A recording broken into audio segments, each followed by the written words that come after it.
Hello, Algebra 2 friends. I hope it's going well.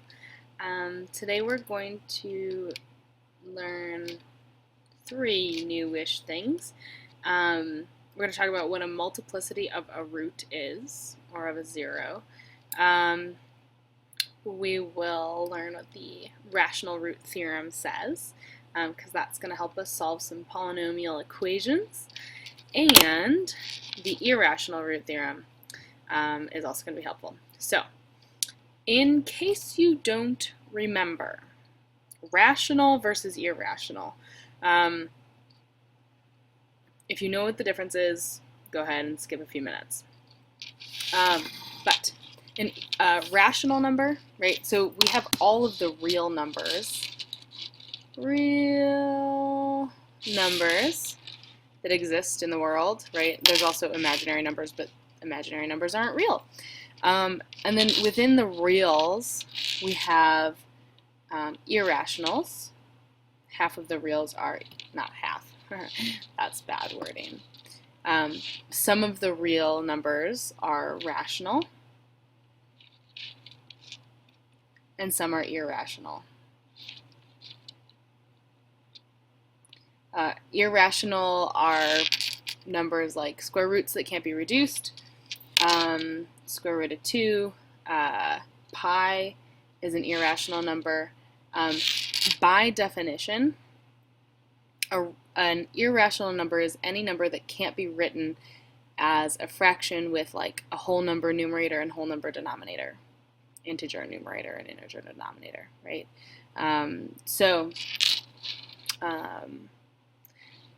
Square root of 2, pi, right? Any decimal that does not repeat is irrational. So because anything that does repeat can be written as a fraction, like 1/3, right? That's 0.3 repeated, or 2/3, or whatever. So you've got, in the rational numbers, you have everything else, everything that can be written as a fraction. 5, -2. We've got negative numbers in the irrational range as well, but you know. Okay, so there's your quick review. Okay, so the multiplicity of a number is basically how many times you have that root. So, like, for example, if I have a function that's like x minus 2 and that whole thing squared, right? I really only have one x-intercept, right? Because it goes through 0, 2, right? And it only goes through the x-axis once. So I only have one real 0. But this real 0 has multiplicity. There's a single one of them, but it has multiplicity 2 because there are 2 of them, right? I'm squaring it. So it's basically like the number of times that factor could be divided out, or the number of times that it is a factor of the polynomial, right? So I'll write that down for you. Okay, irrational root theorem basically says that irrational zeros or irrational roots, which are the ones with square roots that can't be reduced, those have to come in pairs. Just like complex conjugates, right? You can't have like 2 minus 3i be a 0 and 2 plus 3i not be a 0. Like, they have to come in pairs. It's the same way with irrational roots and irrational zeros. So in theory, right, if a plus b times the square root of c is a root of a polynomial, then so is a minus b times the square root of c. Alright, so there you go. You get a plus b root c and a minus b root c. Okay, so, for example, if I know that the square root of 2 is a 0 of a function, then I also know, even if I didn't say it, I also know that negative square root of 2 is a 0. Okay? So they always come in pairs if they're irrational. Alright, and this last one is a little confusing, just in theory, like by its definition. And so I think it'll help if I show some examples as well. But the rational root theorem basically says that if there's a rational root that exists on a polynomial, right? So if I have a 0 that is rational, meaning it can be written as a fraction, then it has to be, like the fraction has to be some combination of p over q where the numerator has to be a factor of the constant term in the polynomial, right, which is the term that's just the number. So in standard form, it's the last number. And then the denominator is the factors, has to be a factor of the leading coefficient.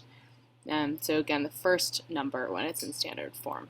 So I'll write that down for you, and then we'll do a few examples, see what that looks like. Alright, so basically that just means every rational root of a polynomial can be written in the form p over q, where p is the factor of the constant term and q is the factor of the leading coefficient.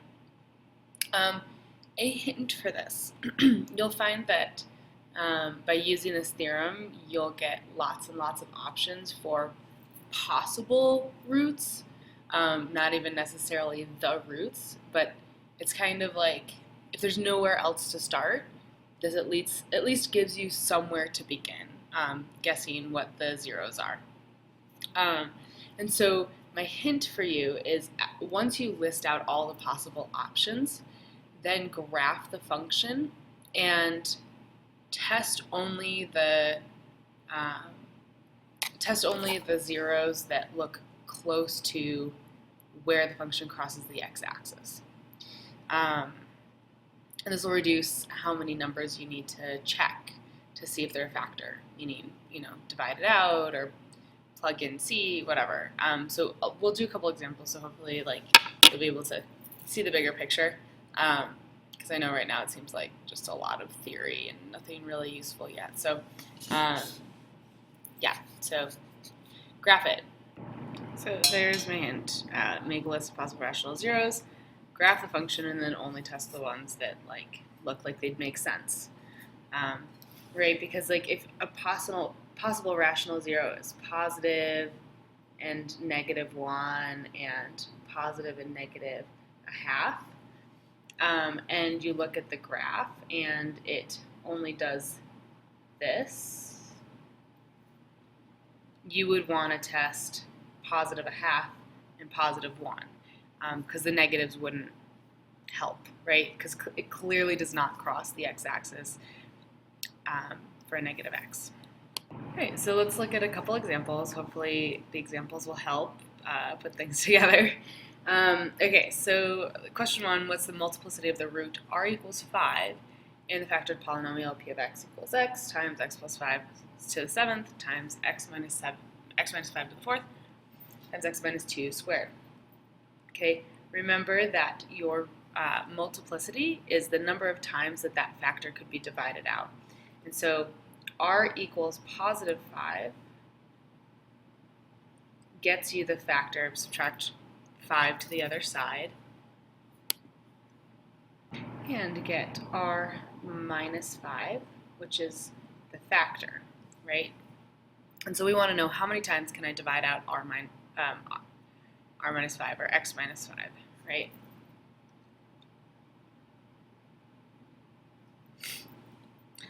And so if I look at the function and I find where x minus 5 is, I look and I see, oh hey, there are 4 of them, right? There's x minus 5 to the 4th. And so I could divide out an x minus 5 once, and then I'd be left with x minus 5 to the 3rd. I could divide it out a second time, and a third time, and a fourth time. Okay, so the multiplicity of the root r equals 5 is just 4. It's whatever that exponent is. Okay. Similarly, the multiplicity of the root -5 is 7. The multiplicity of the root 0 is that first one, x to the 1st, so you can only divide it out once. So the multiplicity would be 1.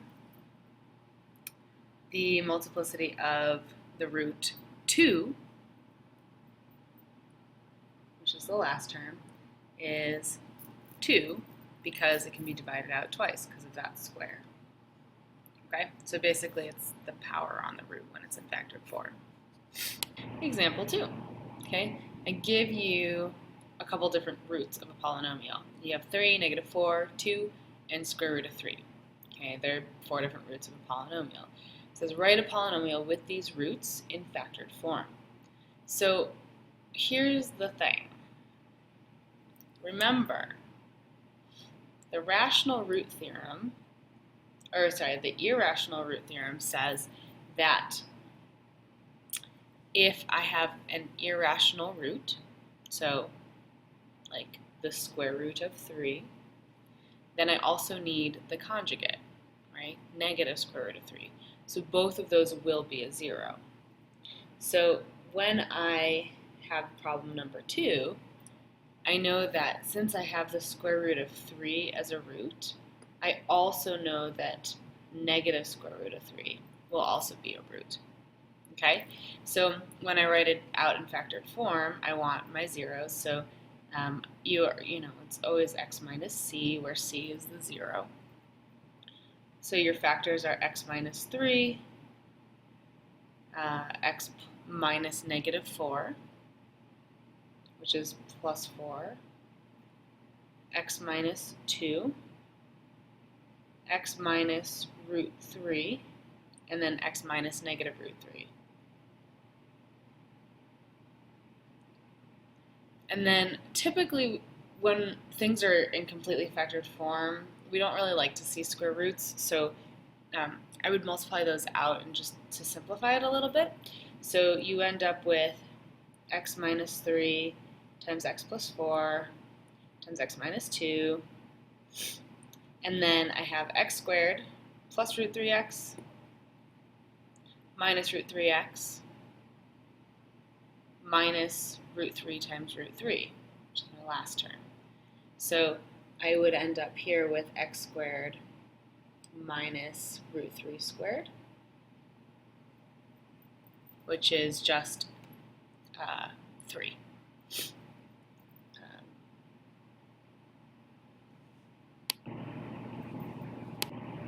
So my last factor is x squared minus 3. And so that is my polynomial in factored form. F of x equals that. Would be nice. Whew, and that's it. And if they wanted it in standard form, then you'd have to multiply it out, but I'm not going to ask you to multiply all that out. That's kind of ugly. But I could ask you if I have like only 3 zeros or 2, right? All right, 3 and 4 are the rational root theorem. And so basically we need to find every possible combination, positive and negative, of the factors of the constant term, which are 12, and all the possible factors of 2. So factors of 12 are 1 and 12, they're 2 and 6, 3 and 4, and then all the possible combinations of plus or minus there, and then the factors of 2 are 1 and 2. And so all the possible rational roots are all of the combinations of these numbers divided by these numbers. So you have 1 over 1, positive and negative, 1 over 1, 1 over 2, 2 over 1, 2 over 2, 3 over 1, 3 over 2, 12 over 1, 12 over 2, 6 over 1, 6 over 2, and 4 over 1, and 4 over 2. And all the positive and negative versions of those. Oh my god, there's so many. So then you can get rid of repeats. So here I have positive and negative 1, and then 2 over 2 is also 1. So get rid of all your repeats. So those are all your possible rational roots of that polynomial. All right. Ha! Okay, example 4 says identify all of the rational roots. So not the possible ones, but the ones that actually exist. So you have to do the same thing, find the possible rational roots, and then graph and see which ones make sense, and test them, and make sure that they are, in fact, zeros. Alright, so possible rational roots are 1 over 1, 2 over 1, 3 over 1, 5 over 1, 6 over 1, 10 over 1, 15 over 1, 30 over 1, positive and negative version of all of them. And to check to see which ones to try, you want to graph it. Graph the function as it. So looking at the graph, it looks like about -6, about -2, and about +2. So you want to test that. So we test it out, find that -6 is the only